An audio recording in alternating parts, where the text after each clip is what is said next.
क्योंकि Mohammad Muizzu president of Maldives ने सारे देशों को ऑफर कर दिया कि हमारे साथ फ्री ट्रेड एग्रीमेंट साइन कर दो। इनका गला कैसे सूख गया यार, मुझे एक बात समझ में नहीं आ रही। इनको चीन ने दे दिया धोखा। मैं आपको बता रहा हूं, अब इनके ना हलक तक आ गया मामला। इतना सा है मालदीव्स। अगर आप ऐसे ऐसे करके नापेंगे ना, मुझे लगता है कि 5-10 मिनट में आप पूरा मालदीव नाप लेंगे। इतना है बिना भरकम। ये अपनी डोमेस्टिक ऑडियंस के लिए टिक मार्क। वो कहेंगे वाह वाह वाह, तो ये भी जाहिल है, वो भी जाहिल है, वहां पे बैठे हुए। बोलने वाला जाहिल, सुनने वाला जाहिल। अब मुझे एक बात समझ में नहीं आ रही, ऐसा तो कोई देश नहीं करता। मैं तो नहीं जानता ऐसा कोई देश हो जिसने बोला हो कि रेवड़ियों की तरह हम लोग बांट रहे हैं और तुम आ जाओ। बोलिए बोलिए बोलिए। कुत्तों को घी हजम नहीं हुआ, बिल्कुल ठीक है। उनको घी हजम नहीं हुआ, वो भौंकने लगे। यहाँ पे उल्टा आम आदमी, आम और जो बच्चे हैं, यानी कि जनता, मालदीव्स को चाइना आपके लिए रोड बना देगा, चाइना आपके लिए ब्रिज बना देगा, चाइना आपके लिए एयरपोर्ट बना देगा। लेकिन भाई साहब, जो चाइना बनाएगा ना, चाइना आपके गुर्दा कलेजी धरवा लेगा वहां पे। जय हिंद दोस्तों, मैं हूं मेजर गौरव आर्य और आप देख रहे हैं चाणक्य डायलॉग्स। इस वीडियो को लाइक करिए, हमारे चैनल को सब्सक्राइब करिए, बेल आइकन दबाना बिल्कुल भी मत भूलिएगा। दोस्तों, हमारे पास एक वैकेंसी है चाणक्य फोरम में सोशल मीडिया के लिए। सोशल मीडिया यानी कि जो हमारी सोशल मीडिया की टीम के साथ काम करेगा, और उनका काम ये होगा कि जैसे इंस्टाग्राम, फेसबुक, ट्विटर, जो ऑफिशियल हमारे अकाउंट्स हैं, उनको लुक आफ्टर करना, और भी रिस्पॉन्सिबिलिटी। जैसा आपको पता है, हमारा ऑफिस नोएडा में है, वर्क फ्रॉम होम का कोई कॉन्सेप्ट नहीं है। 6 दिन दफ्तर चलता है। अगर आप इंटरेस्टेड हैं हमारे साथ काम करने के लिए, तो ये देखिए सामने आपके ईमेल आईडी। इस ईमेल आईडी पे अपना सीवी भेजिए और सब्जेक्ट में लिखिए सोशल मीडिया वैकेंसी। सब्जेक्ट में लिखिए सोशल मीडिया वैकेंसी और अपना सीवी भेज दीजिए। आपका सीवी शॉर्टलिस्ट होगा, और अगर शॉर्टलिस्ट हो गया है, अगर आपका सीवी सबके बाद अगर शॉर्टलिस्ट हो गया, somebody will get in touch with you। अब आया ऊंट पहाड़ के नीचे। ऊंट कैसे आया पहाड़ के नीचे? दोस्तों, पहले तो इंडिया आउट की कैंपेन चलाई मोहम्मद मुइजू ने। मालदीव से बोला भारतीयों को बाहर निकालो, फिर बोला भारतीय फौज जो है उसको बाहर निकालो। क्यों? उसको लगा था पीछे खड़ा है चीन, पर चीन ने उसको ये बोल दिया कि हम तो पीछे खड़ा ही नहीं है, जो तुमने हमसे पैसे दिए हैं वापस लाओ। भैया, चीन ऐसा है कि गुर्दा कलेजी काट के वापस ले लेता है, समझ रहे हैं? तो जिसको ये गलतफहमी है कि चाइना उसका दोस्त है, चाइना ने उससे नाक से लकीरें खिंचवाई हैं कागज पे। ये चाइना का रिकॉर्ड है। आप हनुमान टोटा पोर्ट का केस देख लीजिए श्रीलंका में, आप गवादर का केस देख लीजिए पाकिस्तान में, नेपाल में क्या हो रहा है आप ये देख लीजिए, बांग्लादेश में क्या हो रहा है। कहीं पर भी दुनिया में जहां पे चाइनीज इन्वेस्टमेंट है, उस जगह का हो गया डब्बा गोल। लेकिन आज हम ये बातें क्यों कर रहे हैं आपसे? हम इसलिए बात कर रहे हैं क्योंकि मोहम्मद मुइजू प्रेसिडेंट ऑफ मालदीव्स ने सारे देशों को ऑफर कर दिया कि हमारे साथ फ्री ट्रेड एग्रीमेंट साइन कर दो। काफी सारे देशों को इनवाइट कर लिया है, उसमें से एक भारत भी है। तो इसकी मालदीव्स की तरफ से एक ब्रेकिंग न्यूज है। भारत को इतना कुछ फर्क नहीं पड़ता क्योंकि बिलांद भर का है मालदीव्स, इतना सा है मालदीव्स। अगर आप ऐसे ऐसे करके नापेंगे ना, तो मुझे लगता है कि 5-10 मिनट में आप पूरा मालदीव्स नाप लेंगे। इतना है बिलांद भर का मालदीव्स। लेकिन वो चाहता है कि उसकी इकोनॉमी की बेहतरी हो। कोई गलत बात नहीं है चाहने की, लेकिन मैं ये जानना चाहता हूं कि उसका तो सब कुछ टाई अप चाइना के साथ हो गया था। अब इनका गला कैसे सूख गया यार, मुझे एक बात समझ में नहीं आ रही। अचानक इनका गला कैसे सूख गया, ये हम आज डिस्कस करेंगे। थोड़ा सा टेक्निकल मामला है दोस्तों आज का, थोड़ा सा डिटेल्ड मामला है। मैं बीच बीच में कागज को रेफर करूंगा क्योंकि मैं चाहता हूं कि आपको सही इंफॉर्मेशन दूं और सटीक इंफॉर्मेशन दूं। ये देखिए साहब, Maldivian economic development and trade minister Mohammad Saeed. ये मोहम्मद सईद जो है वो कौन है? मालदीव्स का इकोनॉमिक डेवलपमेंट और ट्रेड मिनिस्टर। इसने ये बोला है भारत और मालदीव्स के बीच में फ्री ट्रेड एग्रीमेंट के बातचीत शुरू हो चुकी है और बातचीत चल रही है। एक तो ये बात है कि भाई भारत साइन करेगा, मालदीव साइन करेगा। उसने ये बोला कि प्रेसिडेंट मोहम्मद मुइजू ने free trade deal opportunities to all the countries, free trade deal opportunities to all the countries, और यह कह रहा है कि जितने नेशन से पॉसिबल है उसके साथ फ्री ट्रेड एग्रीमेंट आप साइन करो। ये उनका मंत्री कह रहा है मोहम्मद सईद। अब मुझे एक बात समझ में नहीं आ रही, ऐसा तो कोई देश नहीं करता। मैं तो नहीं जानता ऐसा कोई देश हो जिसने बोला हो कि रेवड़ियों की तरह हम लोग बांट रहे हैं और तुम आ जाओ। इनको चीन ने दे दिया धोखा। मैं आपको बता रहा हूं, अब इनके ना हलक तक आ गया मामला। अब ये दौड़ भाग रहे हैं, बचाओ बचाओ, बाप बाप कर रहे हैं, अब्बू अब्बू कर रहे हैं सबके सामने। ये देखो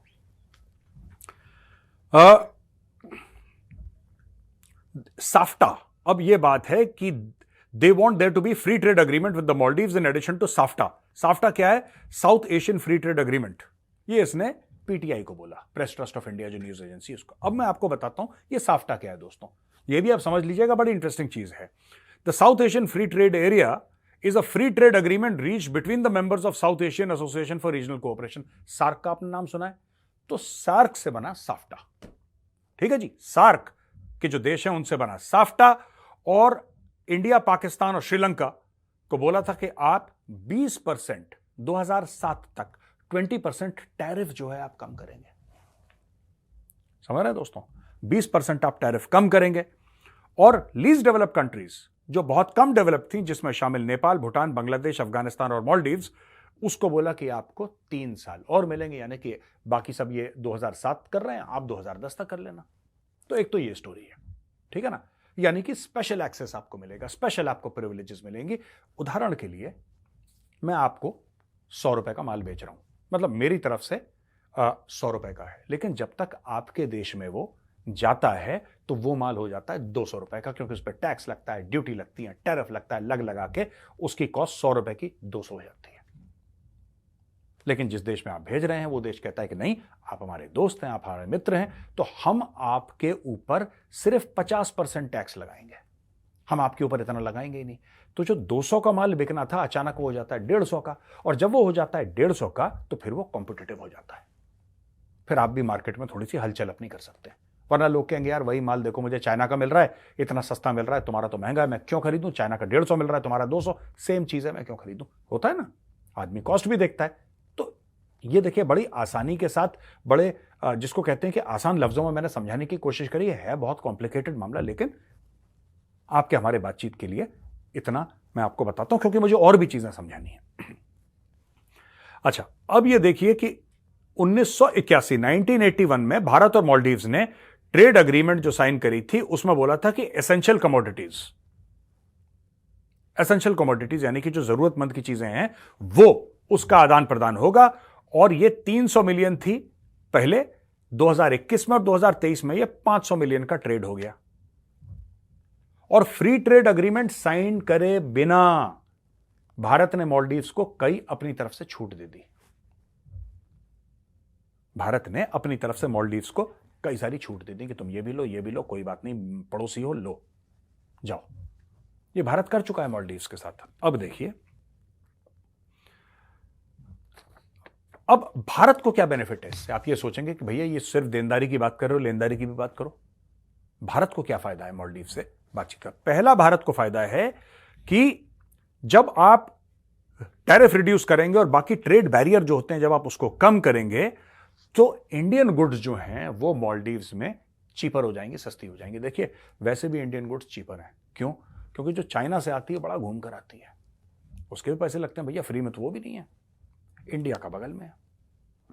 इंडिया का ये कि कल उनको कोई इमरजेंसी में चीज यहां से जहाज उड़ाओ, चाइना का जब तक जहाज पहुंचेगा, जब तक वो लगाएंगे तब तक पहुंचेगा, जब तक बटेगा, जब तक खेल हो चुका होगा। इंडिया बगल में है, तो इंडिया की मैन्युफैक्चरिंग जो है वो भी तगड़ी हो गई है बहुत ज्यादा।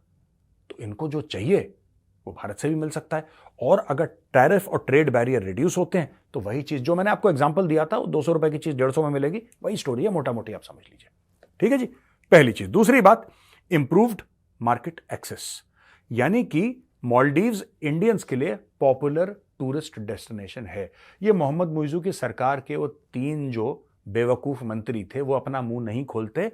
अभी मालदीव्स ना पैसे में लौट रहा होता, क्योंकि Indians were at number 1 global tourist, number 1 थे इंडियंस जो कि मालदीव्स में जाते थे। अगर आप देखें कि मालदीव्स में कितने लोग आए हैं, नंबर 1 पे इंडियंस, सिर्फ तादाद में नहीं, खर्चे में भी, जो डॉलर फेंकते थे वहां पे। अब मैं ये लफ्ज इस्तेमाल नहीं करना चाहता क्योंकि ये मैंने सिर्फ पाकिस्तानियों के लिए रखा है, लेकिन मालदीव्स के वो 3 मंत्रियों के लिए भी, और सिर्फ मैं मालदीव्स की जनता के बारे में बात नहीं कर रहा, I am not talking about the people of Maldives, I am talking about those 3 ministers. इतना कुछ बढ़िया चल रहा था इंडिया के साथ, लेकिन दोस्तों कुत्तों को घी, बोलिए, कुत्तों को घी हजम नहीं होता। बिल्कुल ठीक, उनको घी हजम नहीं हुआ, वो भौंकने लगे। यहां पे उल्टा आम आदमियों ने, आम और जो बच्चे हैं, जो यानी कि जनता ने मालदीव्स को ब्लैकलिस्ट कर दिया। इंडियन गवर्नमेंट ने कुछ नहीं करा, आम पब्लिक ने ब्लैकलिस्ट कर दिया, बोला भागो यहां से, राइट? आम लोगों ने ब्लैकलिस्ट कर दिया। अब वहां पे हाय तौबा हो गई, बाप बाप करने लगे, छातियां पीट रहे हैं। ठीक है, अब ये देखिए नंबर 2 पॉइंट है कि अगर ये ठीक हो जाते हैं रिश्ते, एफटीए साइन कर देते हैं और जो इंडियंस ने खुद ही उनके ऊपर बैन लगा रखा, अगर ये लिफ्ट हो जाता है तो फिर इसके बाद lowering of tariff barriers, lowering of trade barriers, उससे क्या होगा कि कई इंडियन कंपनीज जो हैं वो मालदीव्स में जाके इन्वेस्ट कर सकती हैं। नए नए 5 स्टार 7 स्टार होटल बनाएंगे, नई नई चीजें होंगी वहां पे। इंडिया का जिसको कहते हैं ना मैसिव लेवल का इन्वेस्टमेंट मालदीव्स में दोस्तों जा सकता है। ये एक बहुत अहम पॉइंट है। तीसरी चीज है कि स्ट्रेटेजिक एडवांटेज। स्ट्रेटेजिक एडवांटेज ये है कि जितने हिंदुस्तानी तो सीधा जहाज लेके पहुंचे वहां पे, चाइनीज पहुंच भी नहीं सकते, चाइनीज सोच नहीं सकते जितने इंडियंस वहां पे पहुंच सकते हैं, राइट? इससे क्या होगा कि मालदीव्स की इकोनॉमी पे जब पॉजिटिव फर्क पड़ेगा और इंडियंस बहुत ज्यादा वहां पे इन्वेस्ट करेंगे तो आपका एक सिस्टम के अंदर से बन जाता है। हमने हर समय मालदीव्स की मदद करी, लेकिन कभी हमने ये नहीं सोचा यार कि हम मालदीव्स के ऊपर कुछ या एहसान कर रहे हैं या कुछ मालदीव्स के लिए कहा तो हमें क्या फायदा होगा इससे। क्या ये हमारी गलती थी? सोचिए और कमेंट्स में लिखिए। हो सकता है, I am willing to admit कि हो सकता है भारत की इस पॉलिसी से हो सकता है कि हमें नुकसान हुआ, कि हमने बोला कोई बात नहीं यार, तुम्हें चाहिए तुम ले लो यार, कोई बात नहीं। चीन ने बोला कि तुम्हारी कितनी भी इमरजेंसी हो यार, तुम मर रहे हो, तुम्हें दवाई चाहिए ना, अपनी जमीन गिरवी रखवाओ, दवाई हम भिजवा देंगे 2 मिनट के अंदर, तुम्हें दवाई लग जाएगी, तुम्हारी जान बच जाएगी। लेकिन एक बात ध्यान रखना, तुम हमारी तारीफ में गाने गाओगे, वो गाने तुम चाइनीज में गाओगे और हम तुम्हारा घर भी रखवा देंगे और तुम हमें थैंक यू भी बोलोगे। ये चाइनीज डील करता है सबके साथ। तो दोस्तों वही डील हुई है चाइना के साथ। अब अगर भारत को एक्सेस मिल जाता है, जो कि मालदीवियंस खुद कह रहे हैं कि आप आओ, खुद कह रहे हैं कि आपका स्वागत है, ठीक है, खुद कह रहे हैं। और ये जो फॉरेन मिनिस्टर है, ये क्या कह के गया था आपको पता है? यहां पे जब इनका फॉरेन मिनिस्टर आया था यहां पे और डॉक्टर जयशंकर ने उसकी खाल उतारी थी, उसने बोला था कि मोहम्मद मुइजू भी आएगा, हमारा प्रेसिडेंट, वो भी भारत आएगा। क्योंकि मुइजू को पता लग गया है कि ये बच नहीं सकते, ये बिना भारत के रह नहीं सकते। चाइना कभी सपोर्ट नहीं करेगा, चाइना पर्सनली पैसे दे देगा आपको, चाइना आपके लिए रोड बना देगा, चाइना आपके लिए ब्रिज बना देगा, चाइना आपके लिए एयरपोर्ट बना देगा। लेकिन भाई साहब, जो चाइना बनाएगा ना, चाइना आपके गुर्दा कलेजी धरवा लेगा वहां पे। चाइना का लोन आज तक किसी ने वापस नहीं दिया भाई।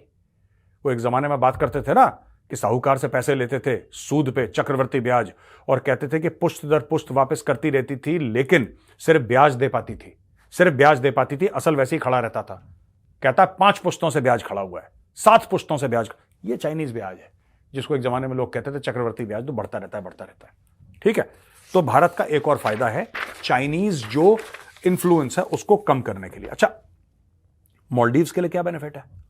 अगर भारत के लिए बेनिफिट है तो भाई मालदीव्स के लिए भी होगा। मालदीव्स के लिए बेनिफिट है कि आपको इंडियन गुड्स जो मिलेंगी वो आपको कम दाम पे मिलेंगी। वर्ल्ड क्वालिटी ए ग्रेड जो आपको चीजें मिलेंगी वो आपको मिलेंगी मालदीव्स में कम दामों पर।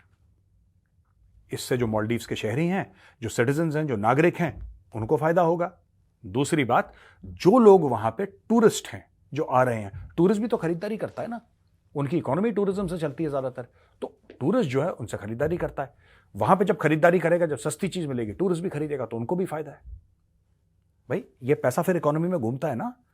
आज जैसे कोई बंदा नारियल बेच रहा है, उसने कई सारे नारियल बेचे, या कोई बंदा, मैं आपको एफटीए के उससे नहीं, मैं आपको जनरली बता रहा हूं, वो जो नारियल से पैसे कमाता है, हो सकता है अपने बच्चे के लिए कमीज खरीदे, है ना, हो सकता है वो अपनी वाइफ के लिए कुछ और चीज खरीदे, हो सकता है अपने लिए कुछ खरीदे। यानी कि उसके नारियल बेचने के बाद जो पैसे निकलेंगे वहां से, वो कहीं और जाएंगे। वो जो है, जो कमीज खरीदने वाला, जो कपड़े वाला काम कर रहा है, हो सकता है वो जाके अपनी फैमिली को रेस्टोरेंट में ले जाए खाना खिलाने के लिए, वो वहां पे पैसे देगा। तो ऐसे पूरी इकोनॉमी चलती है।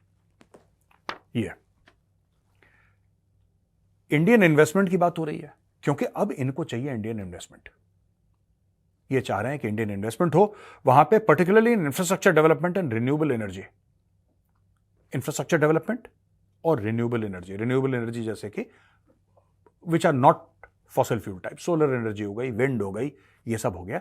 तो इस एनर्जी में जैसे भारत है, ये वर्ल्ड लीडर्स के साथ इसका नाम लिया जाना। आपको पता है वर्ल्ड का बिगेस्ट सोलर फार्म जो बना है वो गुजरात में अडानी ने बनाया दुनिया का सबसे बड़ा, वर्ल्ड्स बिगेस्ट। उतना बड़ा सोलर फार्म है ही नहीं पूरी दुनिया में, कहीं नहीं है, ना चीनियों के पास है, ना अमेरिकनों के पास है, ना किसी और के पास है। दुनिया का सबसे बड़ा सोलर फार्म बना दिया अडानी ने। तो अब लोग इंडिया की तरफ देख रहे हैं कि भाई हमारा भी कुछ भला करो, अकेले अकेले खाओगे क्या? अब ये बात चल रही है, ठीक है। इसके अलावा diversification of trade partners.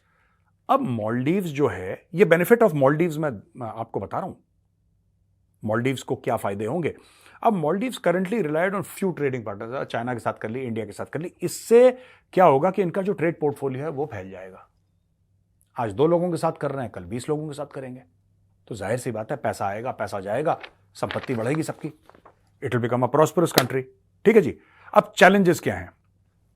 Challenges हैं नॉन टैरिफ बैरियर जैसे custom, complex procedures of customs etcetera, ये एक है। और एसिमेट्रिक बेनिफिट्स, जाहिर सी बात है भारत और अगर मॉलडीव्स को देखें तो फायदा किसको ज्यादा होगा? भारत को होगा। अगर आप रेशियो देखें तब भारत को ऐसा, मॉलडीव्स की इकोनॉमी बहुत छोटी है, मॉलडीव्स की इकोनॉमी बहुत छोटी है, तो आप बोलें कि भारत को कोई बहुत ज्यादा बेनिफिट होने वाला है, ऐसी बात नहीं है। लेकिन अगर आप रेशियो निकालेंगे, औसत निकालेंगे, तब आपको पता लगेगा कि हां, एट एन एवरेज भारत को ज्यादा फायदा है, क्योंकि भारत की इकोनॉमी बड़ी है। मॉलडीव्स हमारे पास क्या भेज सकता है? क्या भेज लेगा मॉलडीव्स? ऐसा है क्या मॉलडीव्स के पास? होंगी, हो सकता है कोई आयरन ओर निकल जाए, कुछ निकल जाए, कुछ सी फूड निकल जाए, कुछ ऐसा निकल जाए। इसके अलावा तो मॉलडीव्स के पास कुछ है नहीं ज्यादा। भारत के पास पूरा, दिस कंट्री सो बिग, आप सॉफ्टवेयर से लेकर, हार्डवेयर से लेकर, ऑटोमोबाइल से लेकर, फार्मिंग इक्विपमेंट से लेकर, रिन्यूएबल एनर्जी से लेकर, फार्मा से लेकर, मतलब भारत तो समुंदर है। तो जाहिर सी बात है फायदा भी बड़े पार्टनर को होगा। किसी में भी, किसी भी रिलेशनशिप में जो पार्टनर बड़ा होता है वो ज्यादा फायदा लेता है, ये जाहिर सी बात है, ये होता ही होता है। अच्छा, इसमें लिखा है कि despite the fluctuation in the relationship between India and Maldives, बड़ा फ्लक्चुएशन हुआ है, ये हमें तोहमत लगाना हमारे ऊपर कि तुम लोग क्या कर लोगे, हम ये कर लेंगे, ये सब, ये चाइना के आशीर्वाद से ये लोग उछलने लगे थे। लेकिन भारत ने मैच्योरिटी दिखाई है। आपको पता है जितना पैसा भारत हर साल मॉलडीव्स को देता था ग्रांट के तौर पे, कि लो वापस नहीं करने तुम्हें, ले लो, खुश रहो बेटा, खुश रहा। जो भारत ऐसे पैसे देता था 300% बढ़ा दिए। भारत ने रिएक्ट नहीं करा, ऑफिशियली इंडिया ने रिएक्ट नहीं करा। मॉलडीव्स ने जितना जहर उगला, भारत चुप बैठा है। यार देखो, सुनो, भारत को क्यों बोलना है? भारत को बोलना क्यों है मॉलडीव्स के खिलाफ? मॉलडीव्स के मंत्री जहर उगल रहे हैं, उनका प्रेसिडेंट जहर उगल रहा है, भारत चुप। सबकी बैटिंग आती है। और जियोपॉलिटिक्स में और डिप्लोमेसी में सवाल का जवाब देने का एक वक्त होता है दोस्तों। There is a certain time, when you will answer all the questions. और अब भारत का वक्त आ रहा है। अब देखिए किस तरीके से बाप बाप करके मॉलडीव्स आगे पीछे भाग रहा है कि यार ये कर दो, ये कर दो, जो तुमसे लोन लिया था उसको आगे कर दो। भारत ने बोला हां, चाइना ने बोला ना। भारत ने बोला हां कोई बात नहीं हम आगे कर देंगे, चाइना ने बोला ना, लाओ रखो। तो हम जवाब देके यार क्यों उस लेवल पे हम क्यों घुसे कि जहां पे हम लोगों को इनको जवाब देना पड़े? Not at all, it's not required. वक्त की सुई घूमी, अब मॉलडीव्स हमारे पास आ रहा है कि भाईजान ये भी कर लो, भैया ये भी कर लो। ठीक है दोस्तों, अब चलते हैं सवाल और जवाब पर। दोस्तों पहला सवाल है भोले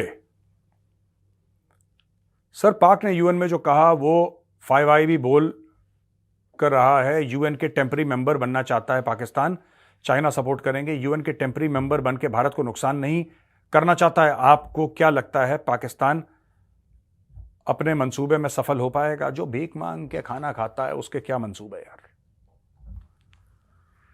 जो मांग के खाना खाता है उसके कौन से मंसूबे होते हैं भाई? इसका कोई मंसूबे नहीं है। देखो पाकिस्तान, मैं आपको एक बात बताता हूं, जो पाकिस्तान यूएन में भी बोलता है ना, आप एक बात ध्यान रखना है पाकिस्तानियों का। आज मैं आपको एक बात बताता हूं, पाकिस्तान को बहुत पहले यह पता लग गया था कि इनको कुत्ता पानी नहीं पूछता, इनको कुत्ता पानी नहीं पूछता पाकिस्तानियों को। इनको पता है, इनके पूरे जो फॉरेन ऑफिस है, इनका डिप्लोमेसी है, इनको पता है कोई इनको, nobody gives them the time of the day, they are given zero importance। तो ये बोलते क्यों हैं? फिर आप बोलेंगे सर ये बोलते क्यों यूएन में अगर कोई इनकी, ये अपनी डोमेस्टिक ऑडियंस के लिए टिक मार्क करते हैं।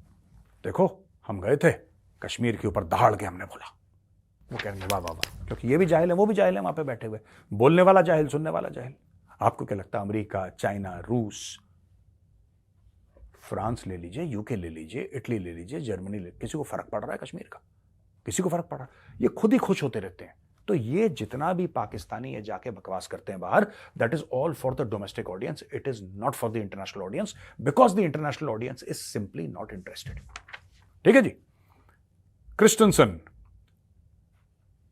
how and what should Indian industry do to reduce the trade deficit with China? Post Galwan clash in 2020, the trade deficit unfortunately kept increasing. बिल्कुल आप ठीक कह रहे हैं क्रिस्टनसन, ये हमें डिक्रीज करना चाहिए, अनफॉर्चुनेटली ये बढ़ रहा है और ये कुछ समय तक और बढ़ेगा before it comes down. Before it comes down it will increase a little more. ये इंक्रीज क्यों कर रहा है? ये इसलिए इंक्रीज कर रहा है क्योंकि हम लोग चाइनीज गुड्स खरीदते हैं। हम लोग चाइनीज गुड्स क्यों खरीदते हैं? क्योंकि हमें सस्ती मिल जाती हैं, ठीक ठाक क्वालिटी की मिल जाती हैं, इजीली अवेलेबल मिल जाती हैं। तो भारत इसके लिए क्या कर रहा है? ये जो पूरी स्कीम है आत्मनिर्भर भारत की कि आप देश में बनाइए, ये बड़े जोरों शोरों से चल रही है। मैं कई बार एग्जांपल दे चुका हूं ड्रोन का। आप अमेजॉन में जाइए, कहीं पे भी जाइए, पहले ड्रोन्स आप खरीदते थे, आपको चाइनीज ड्रोन्स मिलते थे, अब आपको इंडियन ड्रोन्स मिल रहे हैं। तो धीरे धीरे आपको हर चीज का इंडियन विकल्प मिलेगा, उससे ये इंपोर्ट बिल हमारा कम होगा। That is the only way. कई लोग कहते हैं बैन क्यों नहीं कर देते? बैन इसलिए नहीं कर देते क्योंकि 40 साल से आप खरीद रहे हो चाइना से और आपको चाइना से सस्ता माल मिला। आपके मैन्युफैक्चरर्स को चाइना से स्टील सस्ता मिला, उन्होंने इंडिया मंगवाया, स्टील मेड इन इंडिया का ठप्पा मार के आगे बेच रहे हैं, या मेड इन चाइना का ही ठप्पा मार के अपने ब्रांड का करके बेच रहे हैं। लोग ऐसे कई, मैंने खुद देखा है करते हुए लोगों को। तो भाई जब आपको वहां से सस्ता माल मिलेगा, आप खुद यहां पे इंडिया में क्यों बनाओगे? आपने इंपोर्ट करा, कंटेनर का कंटेनर आया, ठप्पा मारा आगे, यही काम यहां पे हो रहा था। अब मोदी सरकार ने ये सब नॉनसेंस बंद करवाने की काम शुरू कर दिया है। आत्मनिर्भर भारत यही है, सेल्फ रिलायंट इंडिया, के धीरे धीरे हर चीज को टाइम लगेगा इसमें बॉस। ये ऐसा नहीं कि कल बंद हो जाएगा, इसमें हो सकता है 5-10 साल लगे, लेकिन 5-10 साल के बाद आप देखना कि चाइनीज गुड्स बिल्कुल नीचे आ जाएंगे। ये जो हम कह रहे हैं ना कि गलवान के बाद बढ़ गया, टेक्निकली ये बात सही है, इस बात में कोई गलती नहीं है कि बढ़ा कि नहीं बढ़ा, that is not the point. बात यह है कि गलवान के बाद नहीं, गलवान से पहले भी बढ़ रहा था, ये बढ़ता चला जा रहा था बहुत टाइम तक। अब जाके ये स्टेबल हुआ है, अब जाके थोड़ा सा और बढ़ेगा 2-3 साल, और फिर उसके बाद आप देखेंगे नीचे नीचे नीचे नीचे नीचे, जैसे हमारे लोकल इंडस्ट्रीज बन जाएंगे वैसे नीचे आना शुरू हो जाएगा मामला। मनीष पांडे जी, नमस्कार सर। नमस्कार मनीष जी, कैसे हैं आप? और माता जी कैसे हैं? बिल्कुल ठीक ठाक मनीष जी, बहुत बहुत धन्यवाद आपका। मेरा नाम मनीष पांडे है, उत्तराखंड के कुमाऊं रीजन से, अल्मोड़ा जिले से हूं। मैं आपने पूछना चाहता हूं कि आईटीबीपी के रोल के बारे में during peace and war time India China border पे आईटीबीपी कैसे आर्मी की हेल्प करती है चाइना बॉर्डर पर। I am preparing to join CAPF and my preference is ITBP. Manish Pandey ji, ऐसा है कि इंडो टिबेटन बॉर्डर पुलिस जो है ना, ये 1962 की लड़ाई के बाद कुछ फोर्सेज जैसे बीएसएफ हो गई, आईटीबीपी हो गई, ये सारी फोर्सेज शुरू करी गई थी बॉर्डर सिक्योरिटी के लिए। बीएसएफ और आईटीबीपी का लगभग काम उनका एक ही है, लेकिन ज्यादातर आपको पहाड़ी एरियाज में आईटीबीपी मिल जाएगी। ज्यादातर, मैं ये नहीं कह रहा कि हर जगह आईटीबीपी होती है, हर जगह बीएसएफ, ऐसा नहीं है। ज्यादातर आईटीबीपी, क्योंकि ITBP Indo Tibetan border police, तो शुरुआती उसकी ऐसी हुई थी कि पहाड़ी एरिया में, मेरी पैदाइश आईटीबीपी की है। जब मेरे फादर पोस्टेड थे मध्य प्रदेश काडर के थे मेरे पिताजी, 1960 बैच आईपीएस, तो बहुत पहले की बात है, ही वॉज पोस्टेड। तो एक जगह है Gopeshwar, 2nd battalion ITBP Gopeshwar में थी। तो वहां पे my father was commanding 2nd battalion ITBP, I was born there. तो आईटीबीपी के साथ मेरा एक वो भी है, एक रिश्ता बहुत पुराना है आईटीबीपी के साथ, बीएसएफ के साथ भी है रिश्ता बहुत पुराना। तो ये आईटीबीपी के लिए आप सीएपीएफ की एग्जाम की तैयारी कर रहे हैं, आप बिल्कुल तैयारी करिए, बहुत कंपटीशन है, आसान नहीं है, बट अगर आप लगे रहेंगे आपका पक्का हो जाएगा इसमें, और अच्छा करियर है। लेकिन ये चॉइस बड़ी अच्छी है, छोटी फोर्स है आईटीबीपी, लेकिन आप ये मत सोचिएगा कि आईटीबीपी सिर्फ पहाड़ों में रहती है, नहीं, आईटीबीपी के और काम है। आईटीबीपी इलेक्शन ड्यूटी से लेकर, मतलब हर चीज, दंगा फसाद हो जाए तब आईटीबीपी, आपका कोई प्राकृतिक आपदा आ गई तो आईटीबीपी। तो आईटीबीपी के बहुत सारे काम हैं, आईटीबीपी बहुत जगह डिप्लॉयड है, right, and it's an excellent force and I must compliment you on a fantastic choice. तो दोस्तों, कैसा लगा आज का वीडियो? अगर पसंद आए तो उस वीडियो को लाइक करिए, हमारे चैनल को सब्सक्राइब करिए, बेल आइकन दबाना बिल्कुल मत भूलिएगा। जय हिंद, वंदे मातरम, भारत माता की जय।